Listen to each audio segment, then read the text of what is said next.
ஏக்கா வந்தீங்களாக்கா? ஆமாக்கா வந்தாச்சு. ஏக்கா உங்களுக்கு ஒரு பெரிய ஜோக் சொல்ல போறேன் நான். சொல்லுங்கக்கா.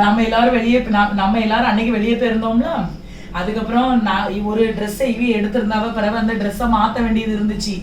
பிறகு நானும் ராணியக்காவும் போனோம். நாங்க எல்லாம் வெயிட் பண்ணிட்டு இருந்தோம். அங்க பயங்கர காத்து. ராணியக்கா பைக்ல போனா இதே பறந்துருப்பாங்க. கேட்டேன். பிறகு ரோட்ல நின்றுட்டு இருந்தோம். ரோட்டை கிராஸ் பண்ணதுக்கு நான் நினைச்சேன் எங்க கிராஸ் பண்ணி நடந்துருவாங்களோ, இல்லைன்னா காத்துல அப்படியே பறந்து ஓடிடுவாங்களோன்னு காலை பிடிச்சா கரகரன்னு இழுக்கணுமோ நினைச்சேன். கூட எப்ப நீங்க பைக்ல போனாலும் இவளை பிடிச்சுக்கிட்டீங்கன்னா புயல் காத்து வந்தாலும் உங்களை தூக்கிட்டு போக முடியாது. சரிக்கா, இது உங்களை மாதிரி எப்படி எப்படி எப்படி நீங்க இப்படி இருக்கீங்கன்னு எனக்கு தெரியவே இல்லக்கா. ஏன் இப்படி ஒல்லியா இருக்கீங்க? சாப்பிட்டுதான் செய்றேன். அப்படியா? பார்த்தா அப்படி தெரியலையாக்கா? நான் உங்களை மாதிரி எனி டைம் ஸ்நாக்ஸ் நான் நினைக்கிறேன் ஒருவேளை ஆண்டவர் எலும்பு கூட உண்டு பண்ணி அதுக்கு மேல தொழிய பொறுத்திட்டாரோ என்னமோ தெரியல. போதுமா நீ உலகத்துக்கு போன அனுப்பிட்டாரோ என்னமோ தெரியலக்கா. விழா எலும்புல இருந்து தானே ஆண்டவர். ஆனா அதே வீட்டுக்காரு எலும்பு. ஆமா, அது என்னமோ உண்மைதான். அது ஃபுல்லாவே எலும்பாயிட்டு. ஆனா ஆண்டவர் என்னைய வணையும் போது ருசிச்சு ரசிச்சு வணைஞ்சிருப்பாருன்னு நினைக்கிறேன். எப்படி பாத்தீங்க? வேதனைப்பட்டு வணைஞ்சிருப்பாரு. 4 கிலோல ஒரு ஆளை படைச்சிருக்கலாம். முனிய படைக்கும் போது 1 கிலோ மாவு இந்த மண்ணள்ளி போட்டு அவரு வேதனைப்பட்டிருப்பாரு. 4 பேருக்கு போதே இந்த பூமியில ஒவ்வொரு ஸ்டெப் வைக்கும்போது ஆண்டவர் ஐயோ போப்பா இந்த ஜீவனையா படைச்சேன்னு நடக்கும் போது கூட அப்படி நினைச்சிருக்க மாட்டாங்க. ராணியக்கா நடந்து போனாலும் புல்லு கூட இப்படி சாயாத பிறகு என்ன நீங்க இப்படி சொல்லுதியா? நான் சொல்றேன், நாம நடந்தா நசுங்கும். நான் என்ன சொல்றேன், ஆண்டு என்னைய வணையும் போது சந்தோஷத்துல என் பிள்ளை இன்னும் நல்லா இருக்கட்டும், இன்னும் இன்னும் அப்படின்னு ஒவ்வொரு கிலோ இன்னும் இன்னும் கொஞ்சம் இமேஜினேஷன் பண்ணி பாருங்க அப்படின்னு அவரு மண் அப்படியே போட்டு அழகா வணைஞ்சிருக்காங்க. ஆனா இந்த ஆண்டவர் சரி நான் என்ன சொல்லுது, இந்த ட்ரெஸ் என்ன அழகா இருக்கு. ஆனா இதுகளுக்கு இந்த ஒற்றை குச்சிக்கு சுத்தி விட்டது மாற கணக்கா இருக்கு. இப்ப ஆண்டவர் மண்ணை வச்சு வணையும் போது ஒரு பிசினஸா தொடங்கி இருந்தாருன்னா ஒன்னே மாதிரி 4 பேர் பண்ணியாச்சுன்னா 4 கிலோ மண்ணும் சோழி முடிஞ்சு. அவிலே மாதிரின்னா ஒரு 10-20 பேரை பண்ணிருக்காங்க. மூளை பத்தி எல்லாம் யோசிக்குதாவ. ஆனா ராணியக்கா, நான் உங்ககிட்ட சொல்லட்டா, நீங்க சாப்பிட்டு உடம்ப நீங்க தேத்த பழகுங்க.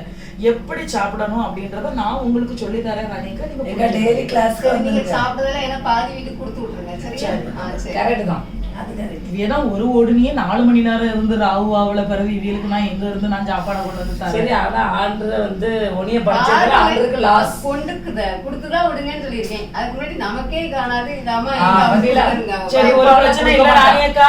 சாயங்காலம் 6 மணி ஆகும் போது வெளியே வந்திருக்கேன். சாயங்காலம் 6 மணி ஆகும் போது வெளியே புயல் காத்து வீசுதான், பார்த்து பத்திரமா போங்க. இல்லைன்னா அப்படியே சூறாவளி அடிச்சு மேல கீழே எங்கேயும் பறந்துடாதீங்க. பார்த்து பத்திரமா போயிட்டு வாங்க. காத்தடிச்சா நான் சாரதா உங்களுக்கு போன் பண்ணுவேன். நீங்க அதுக்குள்ள நீங்க பறந்துட்டீங்கன்னா காத்து வரதுக்கு வந்த உடனே நான் உங்களுக்கு தான் போன் பண்ணுவேன். ஒரு தூட பிடிச்சிட்டு இருந்தாலும் ஒரு போன் அடிப்பாங்க. சரிக்கா, பார்த்து போன் அடிச்ச உடனே நீங்க அந்த ஸ்பாட்ல எனக்கு வந்து பத்திரமா போங்கக்கா. நீங்க சரிக்கா, பத்திரமா போயிட்டு வாங்க. சரி.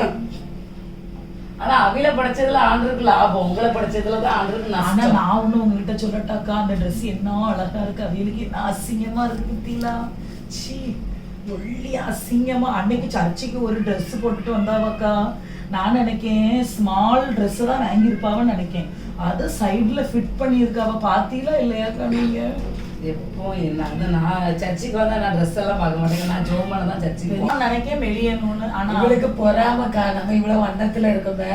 அன்னைக்கு கூட பாருங்க, கடைக்கு போயிருந்துக்கா, அவ ரொம்ப ஒரு அழகா இருக்கு இந்த ட்ரெஸ். இதுல என் சைஸுக்கு தாங்கன்னா இவ சைஸுக்கு அதுல இருந்த ஒரு ட்ரெஸ் கூட இவ சைஸ்க்கு இல்ல.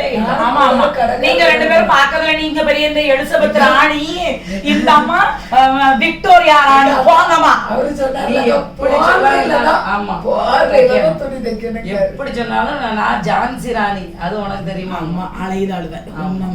அவ மோர வாங்க, நம்ம சூடா காஃபி போட்டு குடிப்போங்க. கிடந்து பொறாமையில பொசுங்கி போய் அலைதாள். நல்ல தின்னு பேர் சான்சி ராணியா. திங்கிறது முழுசு 4 மீன் 5 மீன் கடைசி உடம்புல ஒட்டுதான். ஒட்டாது இருக்கலாம். ஆமா, அதுக்கு மேல அந்த அக்கா பேச்ச பத்தில அக்கா அந்த கருகருன்னு இருக்கு. அக்கா ஓவரா தான் பேசு. மனசுக்குள்ள பெரிய வெள்ளச்சி நினப்பு. என்ன ஆயிடுச்சு சாரதா, துணியெல்லாம் புதுசு வாங்கின மாதிரி இருக்கு. புதுசு வாங்கினேன் சங்கம்கல்லியில 2 மீட்டர் துணியை வாங்கினேன். நல்லா இருந்து நேவி ப்ளூ கலர்ல சூப்பரா. ஆனா 2 மீட்டர் தான் இருந்துன்னு சொன்னா 2 மீட்டருக்கு டாப் எங்க தைக்க? எனக்கு தான் 2.25 மீட்டர் ஆகுமே. நான் அதான் சொன்னேன்லக்கா, இவ்வளவு பார்வை வாங்கிட்டு வரா, இவ துணியை வாங்கிட்டு வந்திருக்கா. 2 பார்வை எடுத்துக்கோ, ஒண்ணு முன் சைடு தச்சுக்கலாம், ஒண்ணு பின் சைடு தச்சுக்கலாம், கரெக்டா இருக்கும். சரி, அடுத்த வீல எதையாவது சொல்லணும்னா உங்க 2 பேருக்கு நல்லா அல்வா திங்கிறது மாதிரின்னா 2 மீட்டர் காணாதுன்னு தெரியாதாங்க. என்னதான் உடம்பு குண்டா இருந்தாலும் மனசு வந்து சின்னது, மனசு வந்து ஒரு அழகானது. அதனால அடுத்த வீ மனசை யாரும் அத அடுத்த வீ சொல்லணும். ராணி அக்காவுக்கு தான் இந்த ட்ரெஸ் கரெக்டா இருக்கும். ராணி அக்கா எங்க போனா? அவ எவ்வளவு காப்பி போட்டுட்டு இருக்காவளோ தெரியல. ஏக்கா வாங்கக்கா. வாங்கக்கா. அந்த வாருங்க ராணி அக்கா, உங்களுக்கு நான் இந்த ட்ரெஸ் வாங்கிட்டு வந்தேன். இந்த பாருங்க, நான் வந்து இந்த கலர் எனக்கு ரொம்ப பிடிச்சிருக்கு. இந்த பாருங்க, இந்த நேவி ப்ளூ கலர். பிறகு 2 மீட்டர் தான் தந்தான். எனக்கு தான் வரவே வராது. 2.25 மீட்டர் ஆகும் எனக்கு. 3-4 ஹேண்டெல்லாம் தெரிஞ்சிருந்து அங்க இங்க 2 மீட்டர். சரி, அதுக்கு என்ன, உங்களுக்கு ஆகுது இல்ல, நீங்க ஒரு காலர் வச்சு தச்சுக்கிடலாம். அது போக 2 மீட்டர் துணி போக உங்களுக்கு சின்ன பிள்ளை இருக்கலாம், அந்த பிள்ளைக்கு ஃப்ராக் தச்சுக்கிடலாம். என்ன நான் சொல்றது? கரெக்ட் தான். நம்ம உலகத்துக்கே துணி தச்சுக்கிடலாம். ஆனா இவளுக்கு வராதுக்கா. ஆமாக்கா, உனக்கு ஆர்டர் பண்ணுதுக்கா. பெட்ஷீட் தான் லாய்க்கு நீங்க சொன்ன மாதிரி. கரெக்ட் தான். ஆனா அடுத்த வீல ஏசதுக்கு நீங்க எல்லாரும் நல்லா பழகி இருக்கீங்க. உண்மையில நான் சொல்றேன். என்னக்கா இது காமெடி? அடுத்த வீல போனேங்க ஒரு 1:30க்கு நான் போய் போனேன். அவ ஒரு தட்டு நிறைய சோறை போட்டு ஒரு, இப்ப நான் தான் இருக்கேன், ஒரு சாப்பிடும் போது ஒரு முட்டையை வச்சு சாப்பிடுமா, அந்த தட்டுல 4 முட்டை இருந்து. அப்பமே நான் பார்த்தேன், என்ன சாரதா இப்ப ஒரு மனுஷன் தின்னுகிட்டு இருக்கா. அப்போ ஒரு மனுஷி ஒரு வீட்டுக்கு போனாவா அப்படின்னா, அப்போ நீங்க எத்தனை முட்டை வச்சு திங்காத, எத்தனை முட்டை அப்படி நான் பார்க்கல. நான் கிச்சன்ல போய் பார்க்கலக்கா. அவ சாப்பிட்டுட்டு இருக்கும்போது நம்ம பார்க்க தானே செய்வோம். அதுக்கப்புறம் நான் அந்த கடைக்கு போயிட்டு அவளே சொல்லியிருக்காக்கா. அவளே சொல்லியிருக்கா. எப்படி தெரியுமா, நீங்க பாத்திய அவளே சொல்லியிருக்கா, வீட்டுல பிரச்சனை நடக்கும். அப்பவே அவ சொல்லுவா, ஏக்கா இருக்கவங்களுக்கு சோறு வைக்க மாட்டேன், நான் அவளை தின்னுட்டு தெம்பா இருக்கேன்னு சொல்லுவாங்க. சாப்பிட முடியாது. என்ன சொல்றாரு, புசிப்பும் குடிப்புமா இருங்க அப்படின்னு சொல்லுவாரு. ஆண்ட்ரே என்ன சொல்றாரு, புசிப்பும் குடிப்பும் இல்லாம எல்லாரும் தீஞ்சி நஞ்சு நூடல்ஸ் அவங்க ஆண்டவருக்கு பலி செலுத்தும் போது இப்படி உள்ள ஆட்டை கொண்டு போய் பலி செலுத்துவாங்களா, இல்ல இப்படி கருகருன்னு இருக்க ஆட்களை கொண்டு போய் பலி செலுத்துவாங்களா, இல்லன்னா நீங்க இப்படி தின்னு சூம்பி போய் இருக்கீங்க உங்களை மாதிரி இருப்பாங்களா? ஆண்டர் என்ன சொல்றாரு, கொளுத்த கன்றை கொண்டுட்டு வரணுமா, வெள்ள கன்றை கொளுத்த கன்றை அடித்து புசிங்கன்னு வசனம் சொல்லுது. அப்ப நான் யாரும் கொளுத்த கன்று, உங்களை நீங்களே உயிர்த்து ஆராய்ந்து ஒரு வசனத்தை வச்சுக்கிட்டு எப்படி தெரியுமாக்கா, அந்த அண்ணன் வேலைக்கு போயிட்டு வர லேட் ஆயிருமா, எங்க போன் பண்ணி எங்க குடல் வாங்கி நல்லா கிளீன் பண்ணி நீட்டா அடிச்சு அது ஃப்ரை பண்ணி வச்சிருக்காங்க, அது கொளுத்த கண்டாதான் வரும் அப்படி சொல்லிடுவாங்களாம். வந்த உடனே கை கால் கழுவ மாட்டாங்களாம், குளிக்க மேல் கழுவ மாட்டாங்களாம். வந்த உடனே கிச்சன்ல போய் நின்று அவளத்தையும் பாத்திரத்தோடு தூக்கி கொண்டு வச்சு அவளத்தையும் சாப்பிடுறாங்க. வந்து அண்ணன் மேல போய் படுத்திருப்பாங்களாம். சரி ஆமா, நம்ம எல்லாரும் சேர்ந்து சாப்பிடலாமே. வந்து சட்டி காலியா இருந்திருக்குது. ஏக்கா 1:30க்கு அன்னைக்கு பாந்தேக்கா 4 முட்டை ஒரு தட்டு சோறு. கடைக்கு போயிட்டு ஒரு அக்கா வந்தவன் நான் பேசி நின்னுட்டு 4:30க்கு வாரேன், ஒரு பாக்கெட் டோஸ்ட் 1/2 லிட்டர் காஃபிய போட்டு அப்படியே எடுத்து வச்சு நான் இருந்தேன்க்கா. ஒரு கிளாஸ் தரட்டுமா, தரல. சரி, நான் கடைக்கு போனேன். ஏக்கா தந்தாலோ தரலையோ, குண்டா இருக்காக்கா. நான் சொல்றது எதுக்கு அப்படி நீ திங்கணும்னு ரிட்டன் நாங்க இங்க வந்து பையாச்சு. அப்புறம் 1 மணி நேரம் கழிச்சு என்ன செய்தா, சோறு பொங்கிட்டே நான் போன் அடிக்க. அவன் சொல்லுதா, பானிபூரி தின்னுகிட்டு இருக்கேன்க்கா வாரிலா அப்படிங்கா. அப்போ ஒரு மனுஷி எப்படிதான் திங்கான்னு நீங்க பாத்துக்கிடுங்க. இதுல இருந்து அங்க வேலை பாக்குறவங்க அவன் இதுக்காண்டே வேலைக்கு போவான் தான் நினைக்கிறேன். இப்படி தின்னுட்டு துணிக்காரங்கிட்ட டபுள் எக்ஸ்எல் 150 ரூபாய், ட்ரிபிள் எக்ஸ்எல் 180 ரூபாய் குறைச்சி விலைய பேசுனீங்க. நான் என்ன சொல்றேன், நீ குறைச்சி தின்னு. அங்க வேலைக்கு போற இடத்துல அங்க வேலை பார்ப்பாங்கல்ல வேலைக்காரங்க, அவங்க கிட்ட சொல்லுவாங்கல்ல 1 மணி நேரத்துக்கு ஒரு டீ கேட்பாங்க. வெறும் டீயை கொண்டு தரீங்களா, இது யாரு குடிப்பா, அதுக்கு சைடா ஏதாவது வாங்கிட்டு வாங்க அப்படிம்பாங்க. அடிக்கடி இப்படி ஒரு நேரத்துக்கு ஒரு மணி நேரத்துக்கு ஒருக்கா அந்த லேடி வாங்கி கொண்டு கொடுக்குமா. ஆனா புருஷன் Puffs, இவளுக்கு அது வாங்கி சப்பாத்தி சாப்பிடுவாங்க. பண்ணி போட்டு அவன் வாஞ்சி வாங்குறது 15,000 ரூபாய். 15,000 தின்னே இருப்பாங்க. 15,000 ரூபாய்க்கு 30,000 ரூபாய்க்கு தின்னு கொடுவாங்க. அந்த அண்ணன் சம்பளத்துலதான் அந்த வீடு வீடு ஓடுது. எப்படி உருப்படும். அந்த பையன் இந்த வேதனையில தாடி மீசை எல்லாத்தையும் எடுத்து அவன் சன்னியாசியா ஆயிட்டான். இன்னும் வரவே இல்ல இந்த மேபிளாக்கா. வாரேன்னாவா அப்பமே அண்ணா, எல்லாரும் இங்கதான் இருக்குது இவள. அண்ணா வாரவள சிக்கு சிக்குன்னு ஏக்கா இவ்வளோ அழகா இருக்கு இசப்போ. ஏக்கா என்கிட்ட ஒரு வார்த்தை சொல்லு, எனக்கு எடுத்துட்டு வரலையாக்கா? ஏக்கா நான் போனேன் எடுத்துட்டு வந்தேன், அழகா இருந்துச்சு கலரே. எவ்வளவுக்கா? இது என்ன 600 ரூபா தான். 600 ரூபா தானா? ஆமா. அப்ப எனக்கு ஒண்ணு எடுத்துட்டு வந்திருக்கலாம்லக்கா? சரி இந்த நான் கலர்லயா? ஆமா உங்களுக்கு ஆமா இந்த கருப்பு மூஞ்சிக்கு ஆமா என்ன அழகா இருக்கும்னா போட்டு பார்த்தாதான் அதுல உள்ள ரசம். ரொம்ப என்ன ரசனா இருக்கும் இந்த Dress போட்டா? ஒரு நிமிஷம், இந்த Dress போட்டா என்ன லட்சணத்துல இருக்கும் உங்க மோரையில கலரும் அந்த முகமும் ஒன் போல இருக்கும். இப்ப 2 பேத்துக்கு நான் சொல்லதை கேளுங்கம்மா. உனக்கும் பொறாம ஏன்னா எலி வால் கணக்கா இருந்துகிட்டு நீங்க அது விரிஞ்சுக்கிட்டு ஒரு தினுசா போய்கிட்டு இருக்குது. அதனால போட முடியாதுல்ல. நம்ம கலருக்கு ஏத்த மாதிரி பொறாம பத்தியில அது வாஸ்தவம் தான்க்கா. நம்ம கலருக்கு ஏத்த மாதிரி ட்ரெஸ் எடுத்துக்கணும். அந்த கலரை பத்தி நான் யாருமே கவலைப்படலையேக்கா. அது டார்க்கா இருக்கு. என்ன ஒரு கவலை என்ன பத்தி? உங்க முகமும் டார்க்கா தான் இருக்குது. வேற அது எங்க ஒத்துப்போம்?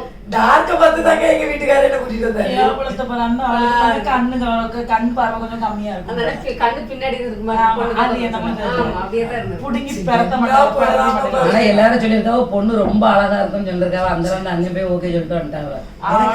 பொண்ணே பாக்கலையாங்க. அப்போ கேவலத்தை பாரு. அது இன்னும் அந்த அண்ணன் நிறைய கதையை சொல்லுவாவ. கூப்பிட்டு கேட்டாலும் தெரியும். நாமலாம் எங்க வீட்டுக்காரர் இனிய பொண்ணு பார்க்க வரும்போது எங்க வீட்டுக்காரர் இனிய பாட சொன்னாரு தெரியுமா? நான் பாட்டு பாடித்தான் தீ எரிஞ்சு போயிருப்பான அன்னைக்கு அவன். ஆனா பாட்டை கேட்டு அவன் பிடி உஷா ரேஞ்சில ஓடி இருந்தான்னா அன்னைக்கு அவன் அழகா இருந்திருக்கான். ஆனா அப்போ உங்க வீட்டுக்காரர் உங்களை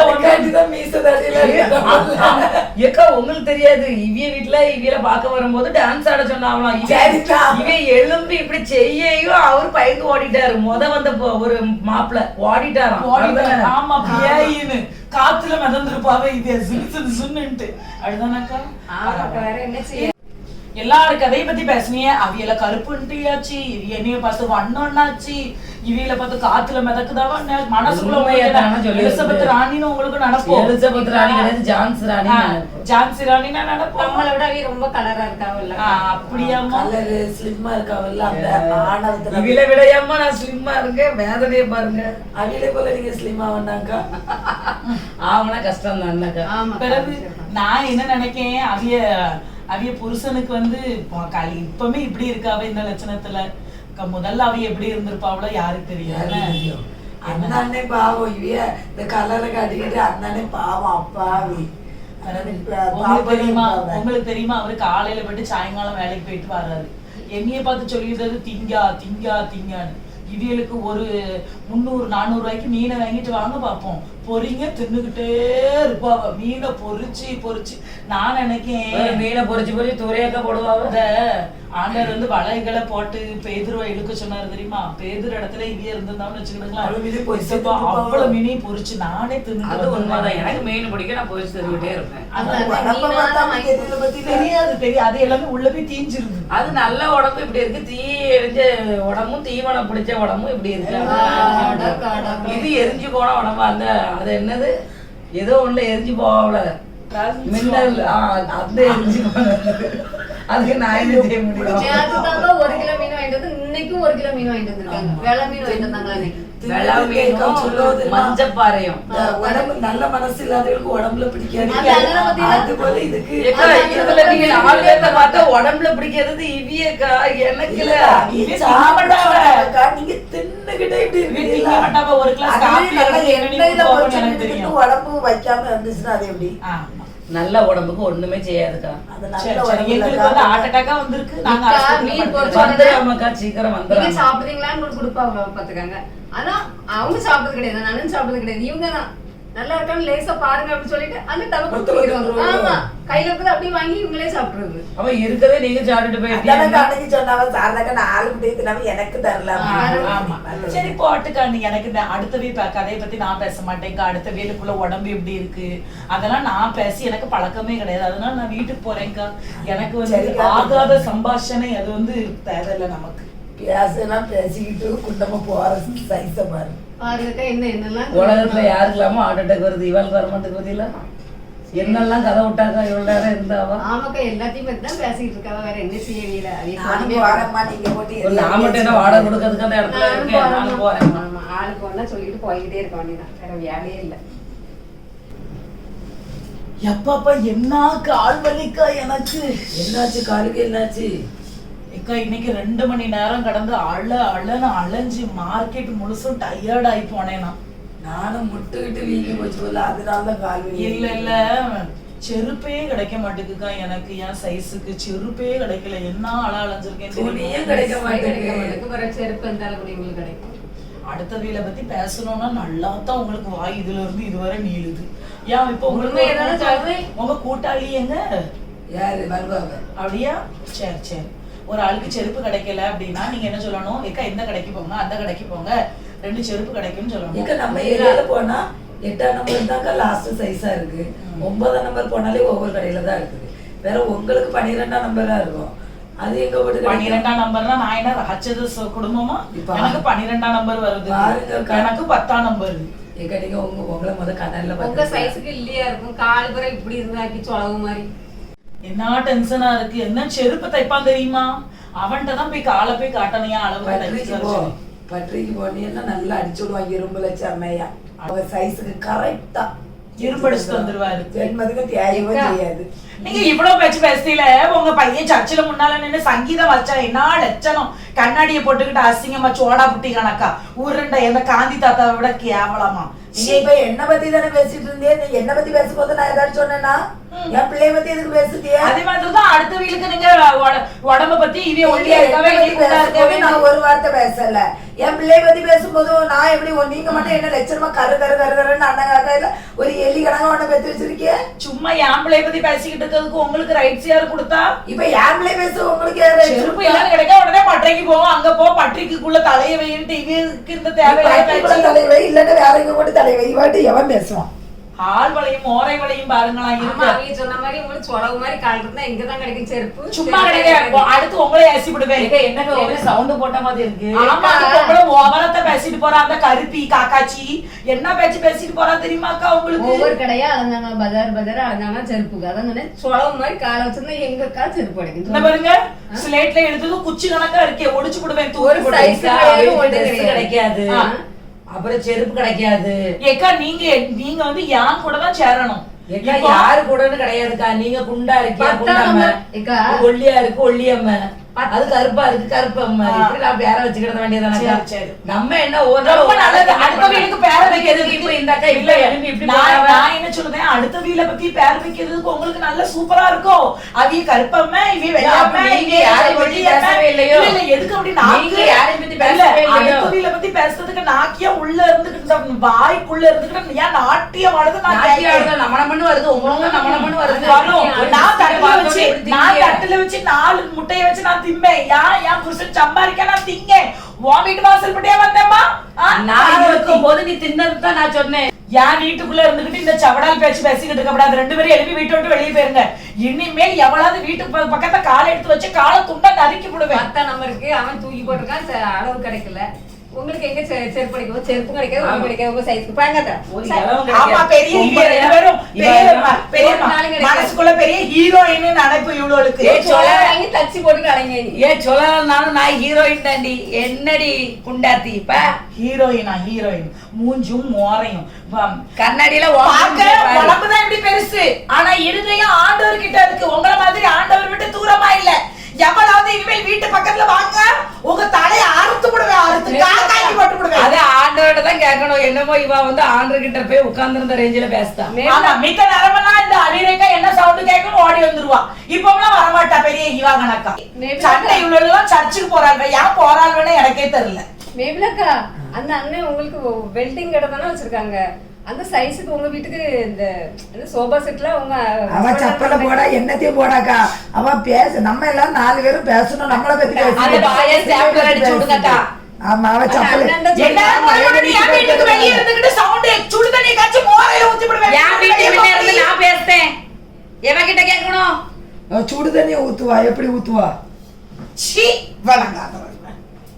இவ்வளவு சர்ச்சுக்கு வரல நீ எவன் அடிச்சான்? நம்ம கொஞ்சம் ஆசிட்ட வாங்கி ஊத்திடுவோம்க்கா. கருப்பு கருப்புன்னு சொல்லல அவளும் கரைஞ்சு போட்டு. சாரதா சிஸ்டர் வாமா அபி சொல்லு. இல்ல அவங்க மீதி 3 பேரும் ரொம்ப கோவமா போனாங்க, என்னாச்சோ? ஏன் நான் கோவப்பட்டது உனக்கு தெரியலையோ? அவங்க 3 பேரும் கோவமா போனதும் உனக்கு தெரிஞ்சுச்சோ? ரொம்ப பார்ஷியாலிட்டி பார்க்காத என்ன அபி? நானும் கோவத்துல தான் இருக்கேன். ஒரு பொம்பளை பிரச்சனை நடந்துன்னா என்ன நடந்துச்சுன்னு வந்து கேட்கணும். என்ன அவங்க 3 பேரும் கோவத்துல போறாங்க, இதெல்லாம் உனக்கு தேவையில்லாத பேச்சு. அததாங்க கேட்க வந்திருக்கேன். என்னாச்சுக்கா? எல்லாரும் என்னென்னமோ சொல்லிட்டு இருக்காங்க. ஒவ்வொரு ஆளும் ஒவ்வொரு விதமா இருப்பாங்க. ஒரு ஆளு குண்டா இருக்கும், ஒரு ஆள் கட்டையா இருக்கும், ஒரு ஆள் நெட்டையா இருக்கும், ஒரு ஆள் கருப்பா இருக்கும். இவங்க எல்லாரும் பாடி ஷேமிங் பண்றது. அடுத்த வீல பத்தி நீங்க எப்படி இருக்கீங்க, நீங்க எப்படி இருக்கீங்க. அதுவும் இந்த ஜான்சியக்கா இருக்காவ தெரியுமா, ஓவர் தான் பேச்சு. கொஞ்சம் ஆண்ட்ரு கலரை கொடுத்துட்டாராம், ஓவரா மெயின்டைன் பண்ணிட்டு இருக்காங்களா அவைய உடம்ப. அதுக்கு நான் அடுத்தவே டாமினேட் பண்றதுல அவையில மாதிரி அடிச்சுக்கிட்டதுக்கு யாருமே இல்ல தெரியுமா. நான் வீட்டுல இருந்து 4 முட்டையை வச்சு சாப்பிட்டேன். இல்ல என்ன தப்பு இருக்கு? என் வீடு, என் வீட்டுக்காரர் சம்பாதிக்காரு, நான் 4 முட்டையை வச்சு சாப்பிடுதேன். உடனே நான் வந்தேன் 1 மணிக்கு, நான் வந்தேன் அவன் 4 முட்டையை தின்னுட்டு இருந்தா அப்படிங்க. அவ இந்த ராணியக்கா செருப்பு கிடைக்கலாங்க, காலு சொலவு கணக்கா இருக்குங்க. அந்த பொம்பளை ஒரு அடிக்கு பழக்குமா, தூக்கி இப்படி ஒடிச்சு விடுவேன். எனக்கு டென்ஷன் ஆச்சுன்னா பாத்துக்க. அப்புறம் அந்த கருப்பி இருக்க லட்சணத்தை பாத்துக்க. எம்மி என்னென்னமோ சொல்லிக்கிட்டே இருந்தா. எங்க பட்டறைக்கு போனா நான் உடனே சொன்னேன், உன் மகன் சங்கீதம் படிச்சான சர்ச்சில் சோடாபுட்டியை போட்டுக்கிட்டு என்ன அசிங்கமா அப்படின்னு. அவளுக்கு விருன்னு வந்துட்டேன். அக்கா நீங்க இப்ப சொல்றதுலயே உங்களுக்கு புரியுதா புரியலையான்னு எனக்கு தெரியல. நீங்க அவங்க உங்களை பாடி ஷேமிங் பண்றாங்கன்ட்டு திட்டச்சிலேயே அவங்க இருக்கிற ஒவ்வொருத்தரையும் நீங்க பாடி ஷேமிங் தான் பண்ணிட்டு இருக்கீங்க. சும்மா இரு, என்கிட்ட நீ சொல்லாத. முதல்ல அது எல்லாரையும் கூப்பிட்டு நீ சொல்லு. புத்திமதி சொல்லுதவா எல்லாருக்கும் சேர்த்து புத்திமதியே சொல்லு. அவங்க எல்லார்கிட்டே தான் பேசணும்னு இருந்தேன். அவங்க எல்லாம் வந்துட்டு தான் இருப்பாங்களா இருக்கும். ஆமா வாங்க, நாளைக்கு நியாயத்தை பேச. நீயே இவ்வளவு இருக்க லட்சணத்தை உனக்கே தெரியும். பெரிய வாங்க வாங்க. ஆமா 7 அடி மூஞ்சிக்கு வெட்ட லட்சணத்தை பாருங்கக்கா. ஆனா ஆண்டு மட்டும் இவ்வளவு கொஞ்சமா கலரா படைச்சிருந்தாரோ இவளும் நடக்க மாட்டா, உருண்டு இருந்திருப்பா. அதே மாதிரி அவிய முன்னுபேரு பிரச்சனைக்கு மூல காரணமே அந்த நடுவுல நிக்காத பேரு பரிசுத்தவான். இவியதான் காரணம். ஆமாமா நீ ஒண்ணுமே சொல்லல. எல்லாருமே எல்லாரையும் பத்தி பேசத்தான். முதல்ல அடுத்த வீல பத்தி பேசும்போது அடுத்த வீலுக்கு வலிக்கிற மாதிரி தான். இப்ப எப்படி உங்க பிள்ளை பத்தி சொன்னாலும் உங்களுக்கு சுருக்குன்னு வலிச்சிச்சு, அதே மாதிரிதான் எல்லாருக்குமே வலிக்கும். ஒரு அளவுதான். சரி குண்டா இருக்கானா அது ஒரு அளவுதான். அதுக்குன்ட்டு உன் பட்டறைக்கு போ, காலை கொண்டு போய் அங்க போய் காட்டு, உன் அளவுக்கு துணி கிடைக்காது. இது என்னத்துக்கு தேவையில்லாத பேச்சு? நீங்களும் பேசுறீங்க, சத்த கட்டாம இருக்க, தூக்கி இப்படி ஒடிச்சு போடுவேன் உங்களை நினைச்சுக்கிடுங்க. ஐயோ எல்லாரும் கொஞ்சம் நிறுத்துங்க. நீங்க என்ன பேசிட்டு இருக்கீங்க? உங்களுக்கே புரியுதா? அவங்க உங்களோட உருவத்தை வச்சு, உங்களோட இத நிறத்தை வச்சு, அதை வச்சு இதை வச்சு குறை சொல்றாங்கன்றதான் நீங்க கம்ப்ளைண்டே பண்றீங்க. மாறி நீங்களும் அதே தானே பண்றீங்க. அவ செய்ய தப்பு தெரியாது அவளுக்கு. ஆனா நம்ம ஏதாவது சொல்லிட்டோம்னா மட்டும் என்ன நலனுக்கா? நீங்க மறுபடியும் முதல்ல இருந்தே அதேதான் பண்றீங்க. அவங்கதான் மறுபடியும் நீங்க அதே தானே பண்றீங்க. நீங்க அவங்கள குறை சொல்றோம். இவ வேற எதையாவது சொல்லிட்டு இருக்கா. நீங்க ஒரு விஷயம் அவங்கள குறை சொல்றீங்கன்னா அதேதான் நீங்க பண்றீங்க. நீங்க உங்களுக்குள்ளே அந்த குறைய வச்சுட்டு எப்படி நீங்க அவங்கள குறை சொல்ல முடியும்? நீங்களும் அதேதான். அவங்கள இப்படி சொல்லிட்டாங்க அப்படி சொல்லிட்டாங்கன்னு நீங்க அவங்க பையன், அவங்க ஹஸ்பண்ட் எல்லாரையும் போட்டு குறை சொல்லிருக்கீங்க. இது எப்படி நியாயமாகும்? உங்களுக்கு கொஞ்சமாவது நீங்க யோசிக்கணும். நீங்க எல்லாரும் சர்ச்சு போற பிள்ளைகள், உங்களுக்கு எல்லாருக்குமே தெரியுது உருவத்தை வச்சு சொல்லக்கூடாதுன்னு. ஆனாலும் எல்லாரும் சொல்றீங்க. ஏன்? சும்மா ஒரு விளையாட்டுக்கு நம்மளுக்குள்ள பேசணும்னு பார்த்தா அவ பிள்ளைகள் எல்லாம் இழுத்து விடுறா. விளையாட்டு அது எதுக்கு பண்ணணும்? எதுக்கு அந்த தோற்றத்தை பத்தி போவே செய்யணும்? முதல்ல யோன் 7:24 என்ன தெரியுமா சொல்லிருக்கு? தோற்றத்தின்படி தீர்ப்பு செய்யாமல் நீதியின்படியே தீர்ப்பு செய்யுங்கன்னு இருக்கு. எதுக்கு நம்ம ஃபர்ஸ்ட் ஆஃப் ஆல் தோற்றத்தை பத்தியே பேசணும்? இப்போ ஒரு விஷயம் இருக்கு, ஒரு சின்னதா மைல்டா, சரி உங்களுக்கு கொஞ்சம் இப்படி இருந்தா நல்லா இருக்கும், அப்படி இருக்கும் இப்படி இருக்கும், அது வேற. அவங்களே திருப்பி திருப்பி திருப்பி திருப்பி பின் பாயிண்ட் பண்ணி நீங்க அப்படி நீங்க இப்படி இப்படி இப்படி சொல்லிட்டு இருந்தா யாருக்கு தான் பிடிக்கும்? பைபிள்ல கூட சாமுவேல் ஐயா இந்த இஸ்ரவேலுக்காக ராஜாவை அபிஷேகம் பண்ணச்சுல, எல்லாரும் இந்த தாவீதுக்கு வீட்டுல அவங்க போய் எல்லாம் அந்த பெரிய பெரிய பலவாளிகள் அவங்களெல்லாம் பார்த்துட்டு இவங்கள தான் இருக்கும்னு சாமுவேல் ஐயா வந்து மனசுல கணக்கு போட்டாங்க. அப்போ ஆண்டவர் சொல்லுவாங்க, நீ முகத்தை பார்க்க, நான் இருதயத்தை பார்க்க, நீ வெளித்தோற்றத்தை பார்த்து அவங்கள வந்து எடை போடாத, எனக்கு இவங்க தான் வேண்டாம், தாவீது தான் வேணும்னு சொல்லி ஆண்டவர் செலக்ட் பண்ணாங்க. நம்ம அந்த மாதிரி ஒரு ஆண்டவரை பின்பற்றுறோம். அவங்க என்னைக்குமே வெளி உருவம் தோற்றம் எதையுமே வச்சு எடை போட்டது கிடையாது. அப்ப அவங்களுக்கு பிள்ளைகளா இருக்கிற நம்ம மட்டும் இப்படி பண்ணலாமா? மத்தவங்கள முதல்ல நம்ம சொல்றதுக்கு முன்னாடி நம்மளும் என்ன பண்றோம்னு நம்ம பாத்துக்கணும். அவங்க பண்ணிட்டாங்க நானும் பண்ணுவேன் கிடையாது, அவங்க பண்றாங்க தப்புன்னு தெரியுதுல்ல, அப்ப சொல்ல வேண்டியதானே. எதுக்கு இதை நம்ம வளர்த்துக்கிட்டே போனோம்? இப்ப எங்க வந்து நிக்க பாருங்க. கண்டிப்பா பண்ணிருக்க கூடாதுதான். எத்தனையோ தடவை இந்த சாமுவேல் வந்து அந்த தாவீது ராஜாவை செலக்ட் பண்ண போகிற கதையை நம்ம வந்து எத்தனையோ தடவை வாசிச்சிருக்கோம். ஆனா எனக்கு இந்த இந்த இந்த சத்தியம் வந்து எனக்கு என் புத்திக்கே எட்டலை. எத்தனையோ நேரம் நான் ராணியக்காவை ரொம்ப அவதூறா பேசியிருக்கேன். ராணியக்கா என்னைய மன்னிச்சுக்கிடுங்க. ராணியக்கா தப்பு தான், பைபிள் படிக்கதான் நம்மளே இப்படி பேசிருக்க கூடாது. மேபிளாக்கா நீங்க பைபிள் வசனமே சொல்லுது கருப்பா இருந்தாலும் அழகா இருக்கிறீர்கள்னு. ஆனா அதை ஒரு நாளும் உங்ககிட்ட நான் சொல்லவே இல்லை. சரி நீனும் நானும் தானே உன்ன ரொம்ப பேசிட்டேன். சரி நீனும் என்ன மன்னிச்சுக்க சார்டா. ஜான்சேகா இன்னும் மன்னிச்சுக்கிடுங்க. அக்கா, ஜான்சேகா நீங்க மன்னிச்சிடுங்கக்கா. உங்களையும் தான் சும்மா விளையாட்டுக்கன்னு பேசி லாஸ்ட்ல இப்படி வினையில முடியும்னு ஆனா நினைக்கிறேன். கடைசியில உங்க பிள்ளைய பத்தி நான் பேசிருக்க கூடாது, தப்பு தான். என்ன சரி பண்ணி விட்டு, தெரியாம நம்ம செஞ்சு தானே என்ன அப்படி பேசணும். நானும் விளாட்டு போக்குல சரி பேசுவோம்னு அது இவ்வளவு பெரிய சண்டையாகும் நான் நினைக்கவே இல்லை. நானும் என்னைக்கும் ஜாலியா பேசுற மாதிரி தானே பேசுறோம், இப்படி சண்டை வரும்னு நான் நினைக்கவே இல்லை. சரி பேசுனதெல்லாம் தப்பு தான். அது நம்ம அடுத்தவங்களை பத்தி பேசும்போது அவங்க மனசு அதனால நம்ம பேசுற அந்த வார்த்தையினால புண்படும் அப்படின்னு நான் நினைக்கவே இல்லை. அதை சொன்னா சாரி ராணி அக்கா, நீ மன்னிச்சுக்கிடுங்க. பரவாயில்லக்கா, நானும் உங்களை கிண்டல் பண்ணி பேசிருக்கேன். சாரி, நீங்க வந்து என்கிட்ட கேட்கணும்க்கா. என்னையதான் நீங்க ரொம்ப ஏசிருக்கீங்க. நான் சொல்லியிருக்கேக்கா, சாரிக்கா. மேபிளாக்கா நான் உங்களையும் ரொம்ப பேசிட்டேன். சாப்பிடக்கா, கேட்டுதான் வாங்குறது. அவங்களையும் அதிகமா பேசிருக்காங்க. இதுதான். சாரிக்கா, மன்னிச்சுக்காங்கக்கா. சரிக்கா, சரி பரவாயில்ல இருக்கு. இதை பார்த்து கொண்டு இருக்கிற நேயர்களே, நீங்களும் உங்க வாழ்க்கையில சம்டைம்ஸ் உங்க ஃப்ரெண்ட்ஸா இருக்கட்டும், உங்களுக்கு நல்லா தெரிஞ்சவங்க நல்லா பிடிச்சவங்க சும்மா விளையாட்டு வாக்குல அவங்க தோச்சத்தை பத்தி நீங்க இப்படி சொல்லலாம். இப்போ இவங்க வந்து அந்த தோச்சத்தை பத்தி பேசினதை பெரிய இஷ்யூ ஆக்கி சண்டை போட்டாங்க. ஆனா எல்லா வாட்டியும் எல்லாரும் அப்படி பண்ண மாட்டாங்க.